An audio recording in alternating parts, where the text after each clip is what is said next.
కేసీఆర్ కుటుంబానికి కవిత దూరం జరిగారు. ఇది ఒక వార్త. అన్న కేటీఆర్ను ఆమె లెక్క చేయటం లేదు. ఇది మరో వార్త. కవితతో మాట్లాడేందుకే కేసీఆర్ ఇష్టపడటం లేదు. ఇది మూడో వార్త. ఇవి ఎవరికి వారు రాసుకున్న వార్తలు. కవితను అడిగి రాసిన వార్తలు మాత్రం కావు. ఒక లాంగ్వేజ్, ఒక బాడీ లాంగ్వేజ్ చూసి కొందరు వేసుకున్న అంచనా. ఢిల్లీ లిక్కర్ కేసులో కవిత జైలుకు వెళ్ళొచ్చిన తర్వాత జరిగిన పరిణామాలు కొందరికి మోదం, మరికొందరికి ఖేదాన్ని మిగిల్చిన మాట వాస్తవం. ఇంకేముంది, కుటుంబమంతా విచ్ఛిన్నమైపోయిందని మరికొందరు సందేశ రూపక వదంతులు వదిలారు. నిజానికి అది నిజం, వాస్తవ విరుద్ధం, మీడియా గాసిప్కు అర్హం. 2023 ఎన్నికల్లో బీఆర్ఎస్ ఓటమి పాలైన తర్వాత సొంత బలం మీద ఎదగాలని కవిత భావించారు. ఆ దిశగా కదిలారు.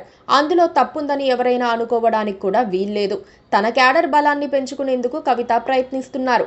కొన్ని కీలక అంశాలను గట్టిగా పట్టుకుంటే రాజకీయంగా ఎదుగుదల వేగం పెరుగుతుందని ఆమె విశ్వసిస్తున్నారు.